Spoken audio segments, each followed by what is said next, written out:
Mariah Hay is the Chief Experience Officer at Help Scout. As a leader in digital product development and human-centered design, Mariah helps organizations ensure that delivering value to the user is at the center of everything they build.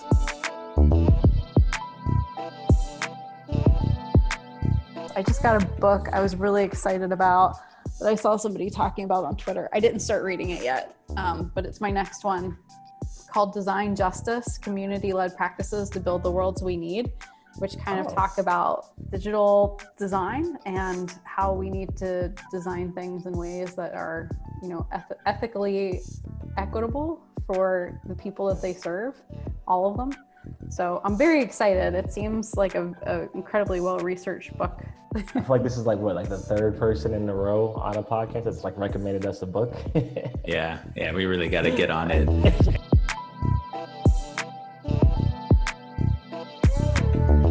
What's going on, everybody? Welcome to Without a Roadmap. It's the podcast for folks in tech who get the job done, but are still figuring it out. My name is Yonas, joined by my co-host Cameron and a very special guest, Mariah Hay. Nice to have you on. Oh, thanks for having me. So Mariah, you've got an extensive background, ranging from industrial design to digital design to even, being a professor at a graduate school program. But I wanted to start off at the beginning of your kind of career, in particular around the industrial design space. From what we learned earlier, you were actually working on designing luggage way back when. I'd love to hear a little bit about the experience there and how you found the transition to digital design. Yeah, it's an interesting story. So industrial designers, we end up in all kinds of weird places. When you think about it, just about every consumer good that you touch, somebody has designed it. And that usually it's an industrial designer of some sort.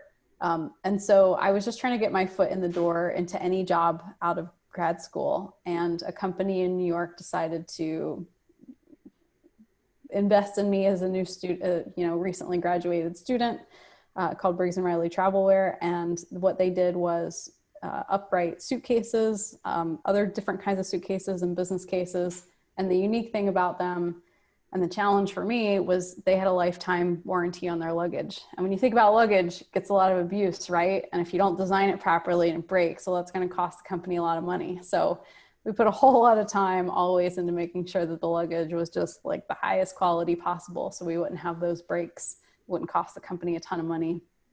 But yeah, I kind of cut my teeth my first design job there.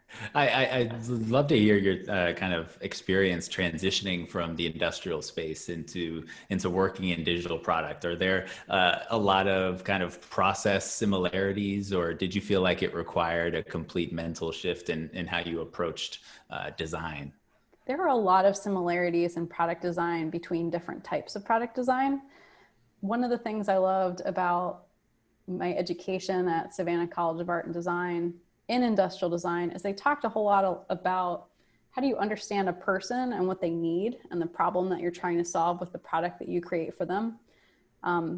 If you're an industrial designer and the problem is I'm trying to move a bunch of clothes from my house to my vacation location by way of an airplane, then you're trying to figure out, well, what mode out, like, how do I solve that through, luggage of some sort. But you're still looking at a person, a problem, an environment that they're in, and the end result that they're trying to achieve. And the same thing is true for software, any kind of digital product. People are still have a problem they're trying to solve. They're trying to accomplish a task. There's an outcome at the end.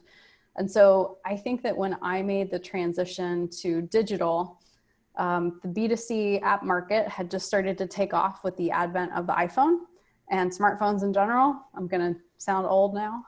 But that was not so long ago, 2007, 2008. And people were able to start using apps, and they picked the ones with the best user experiences. So companies started hiring people like with my skill set, and a lot of industrial designers actually moved over to digital product development because we had the skill set.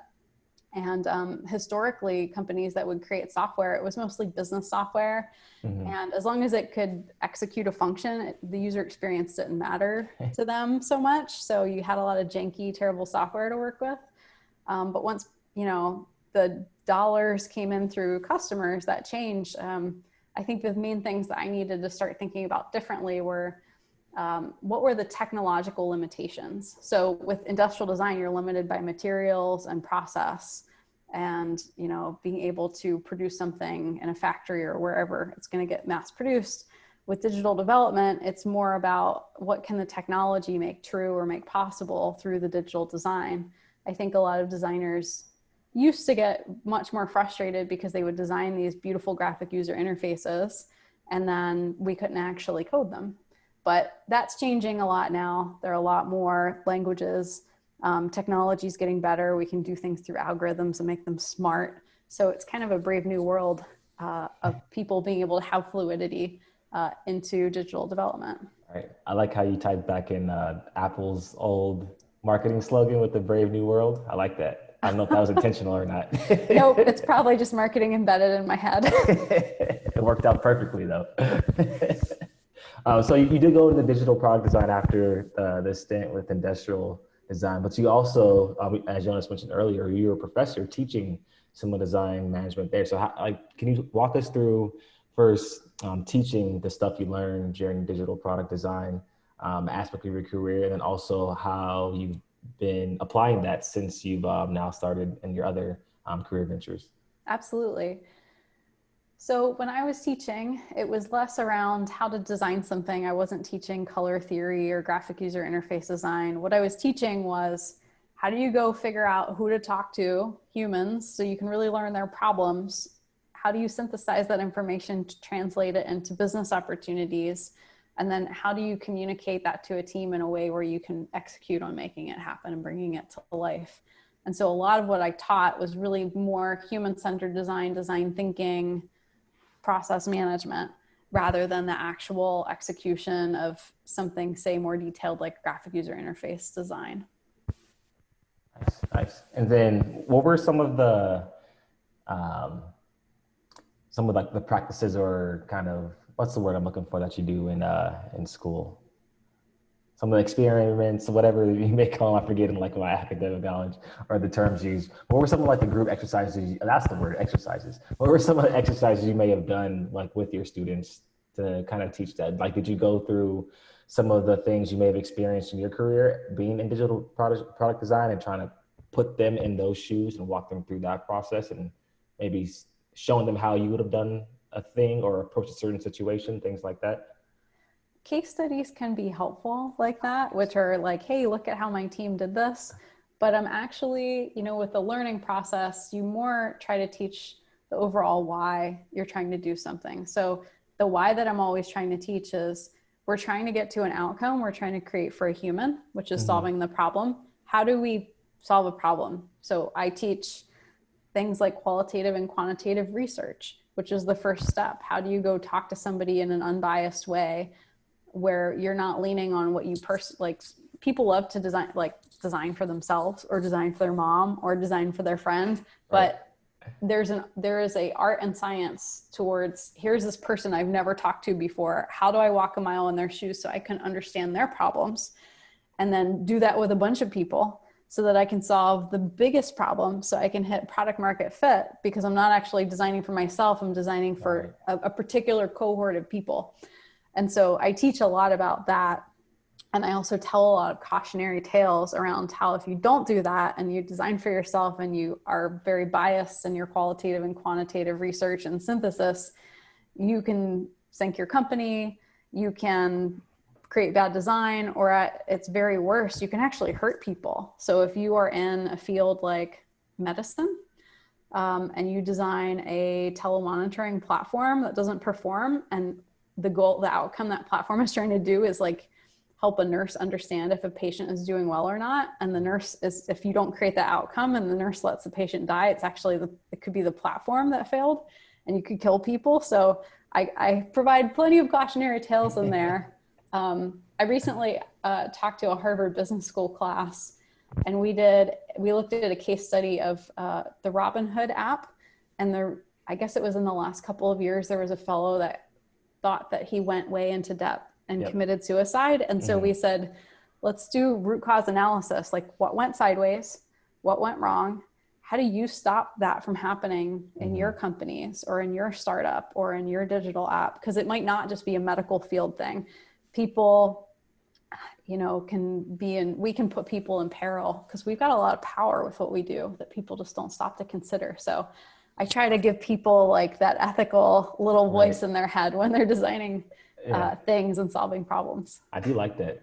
On our show, we've talked a lot about, since Parlor is building a product to help other businesses like support their customer needs, that we also have the benefit of being our own customers. And sometimes we use like, oh, well, we would do it this way. And I'm sure with Help Scout, since it is a product that you all can use for Help Scout, how do you kind of try to play that balance of using your company's needs with the product and also like the broader customer market needs, and not trying to conflate to only build things that maybe only Help Scout would want to use in the product? I think we always try to take a look at the market that we are trying to sell into. And we look at geography, we look at employee count, we look at number of licenses, we look at type of companies that we're trying to reach. And then we can say, do we fit into that?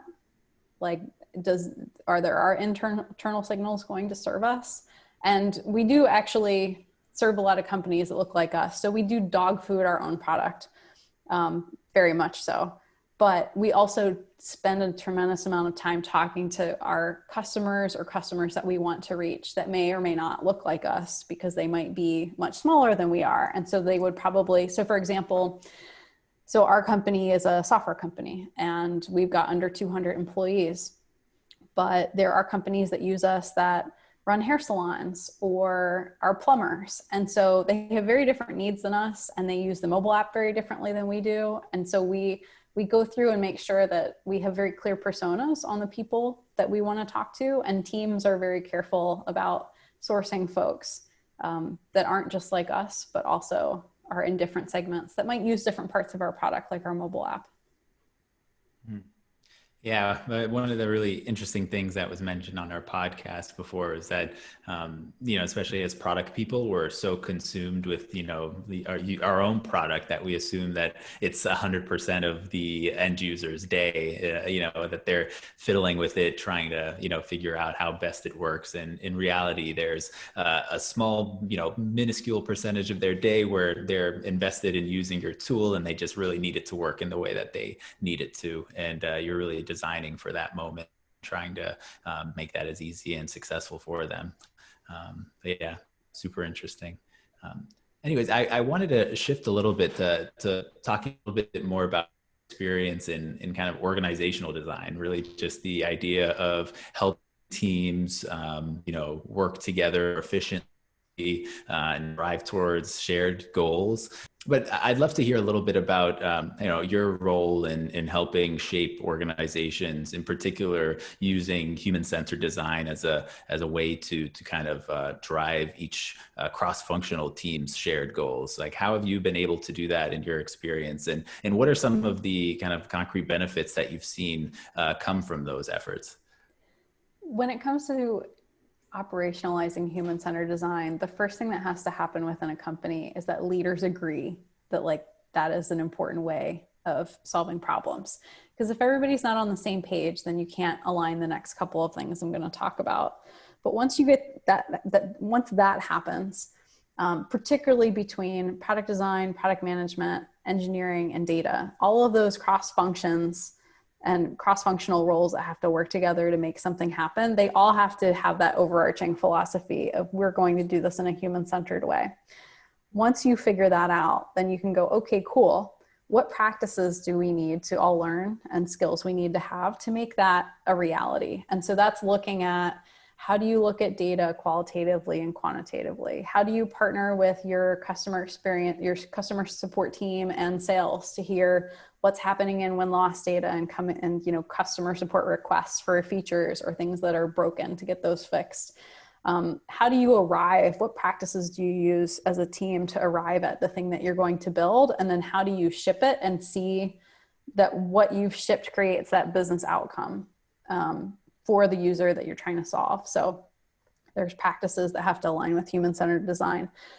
But in order for those practices to work, you also have to have the right people and skills on a cross-functional team that are focused on looking at that problem together. So that's kind of the third part. What is your org design? For me, I with a company that's probably up to about 2,000 people, where you've got a large, I don't know, we call them our experience org, but the experience org is really engineering, product management, product design, data, the people that cross-functionally work in small teams. We look at having a product manager, a product designer, and a handful of engineers that all work together with the skills to be able to do that, to be able to deliver those results, the customer value, time and time again. And then, so I used to always say, oh, those are the three things that you need to align, but I actually want to add a fourth in that I haven't really talked about a lot before, which is how do you align those things with KPIs for the company? What is the company trying to move the needle on? Companies all have revenue goals. The more money, the better, typically, is what the revenue goal is. But they'll give you very specific ones about what more money means. But that's very disconnected from building the product. The product is actually building the product. You have a lot of KPIs around, are the people, who are you designing for? Like, what is the segment? Are you trying to deepen a foothold within a segment? Are you trying to hit a new segment of customers? And once you know that, then you can measure things like, are those customers adopting what you're creating? Are they, staying in it and continuing to use it? What does attrition look like? What's the lifetime value? And so helping your teams understand, where are you trying to move the metric at the company level? For example, at Help Scout, we talk about things like, 12% of our customers have 50 to 200 employees. We would actually like that to be 20% of our customers that sit in that group. And not only in that group, but within certain industries, we want to go after that group. And so that really gives teams a foothold to be like, okay, cool, with human-centered practices, those are the people we're going to go talk to, so that we can try to achieve product market fit for those groups. That's just to relate that to Parler right now, since we're going through a growth phase of our own, we're trying to form those smaller experienced teams that you referred to. We're probably taking some shortcuts there and not including a designer, just because we're on every team, just because we're a bit smaller. But yeah, our first foray into those what we're calling product pods, we're starting that fairly soon. And so wanted to get your thoughts on how you go, like what's maybe the best way, the way that's worked best for you in your career on starting to form these smaller product experience teams. Does it start with like a charter of like, hey, this team's mission is going to be X, Y, Z, and they're going to be responsible for these things? Yes, that is exactly how I tackle it today. And you need to do so along the natural fault lines in the code. So that's the technical side of it. I know a lot of companies start out and it's, one code base, because maybe you have one team, and then maybe your teams get so big that you split into two teams. The earlier you can start thinking about where you split your code base, the easier it is going to be for you to have a team that can be autonomous and accountable for a book of work, like you just talked about.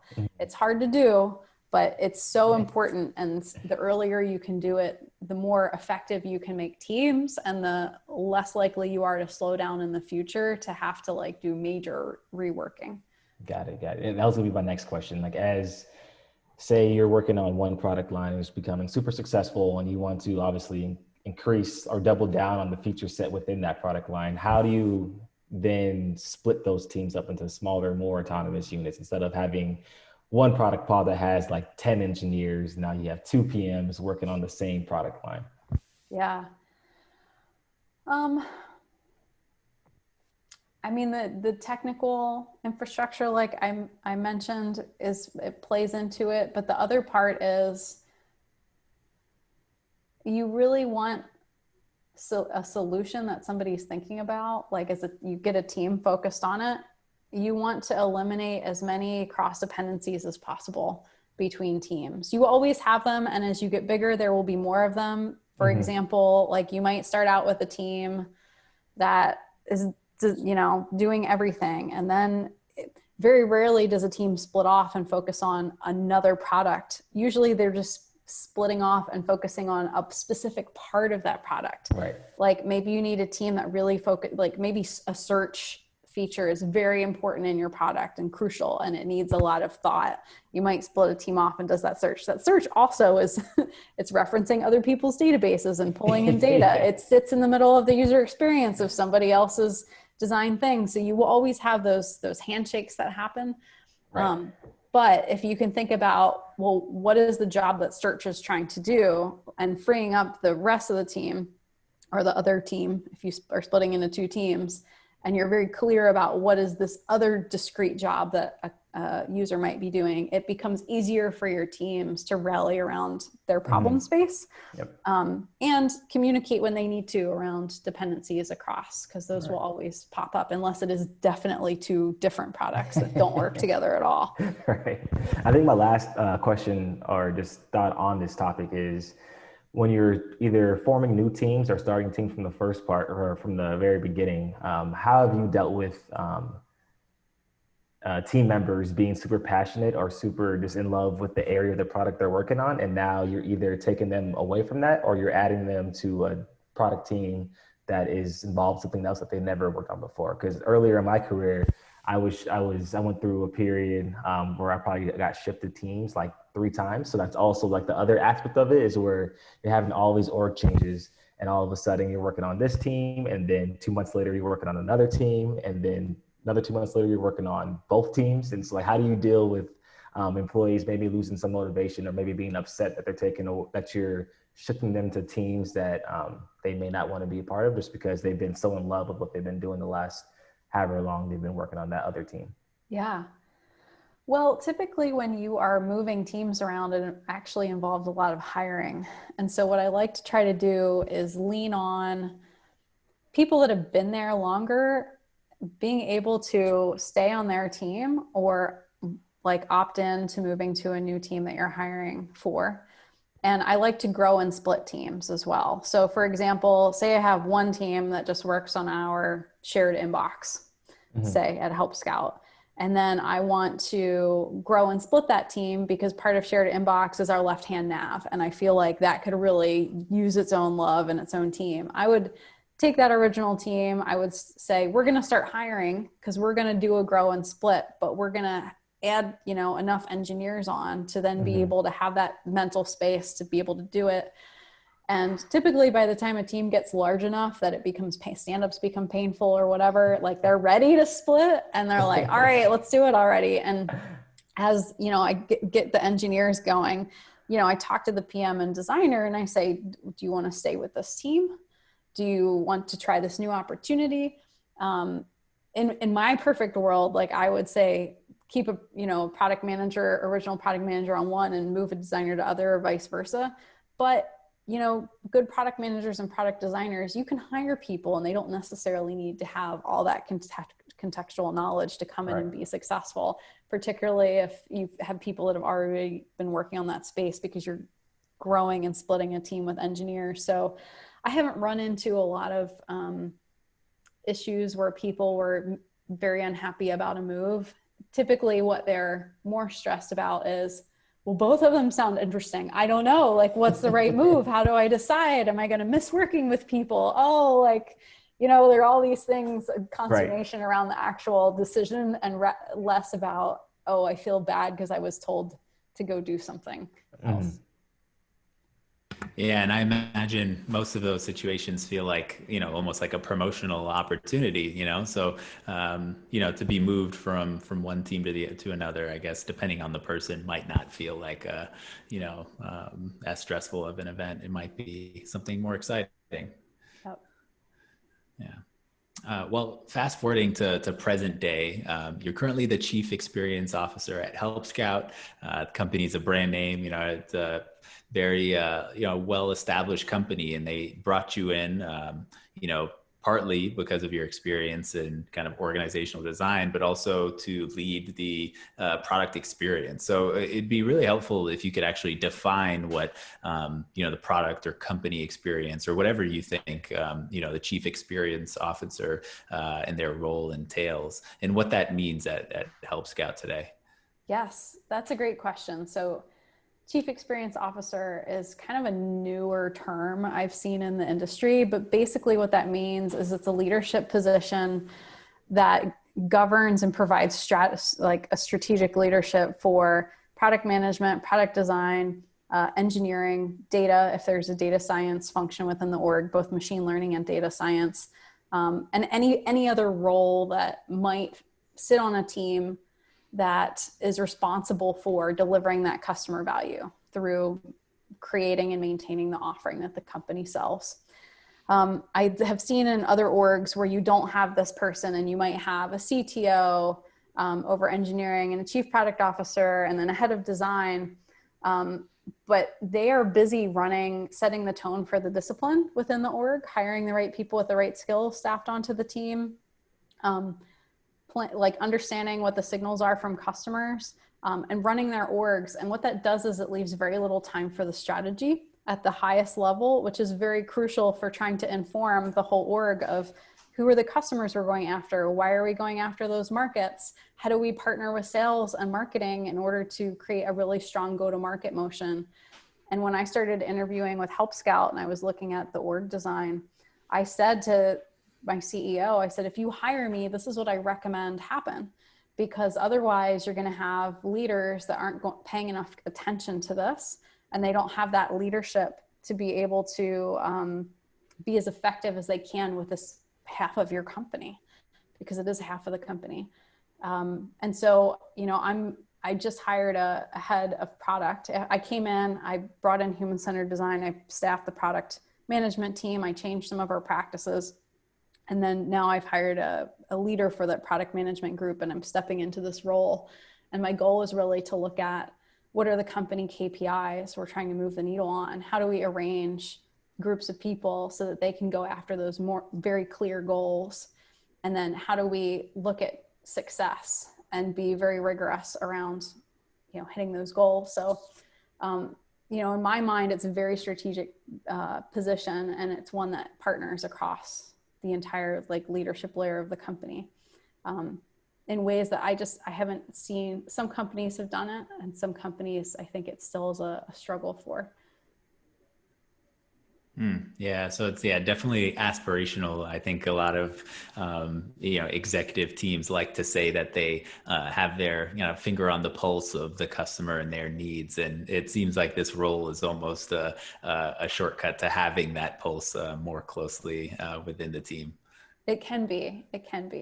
I think it's more of you not only provide that pulse, but you create the strategy in partnership across the org. Because I think a lot of companies you'll see, marketing kind of is doing its best to get customers into the funnel. Sales is doing its best to convert them. And then if the product doesn't align with those, you won't have the adoption or the retention that you want. And that virtuous loop will be broken. And so everybody's paddling as fast as they can, but they might be going in slightly different directions. And so the goal is, how do you provide leadership within the company to make sure that you're all aimed at the same customer base, kind of, and that whole funnel and virtuous cycle, it creates that business result for the company.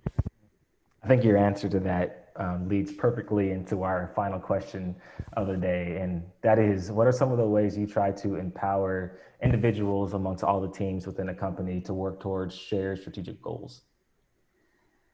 So we use a process that is kind of our flavor of objectives and key results, which is, the acronym is OKRs. You've probably heard of them in some way.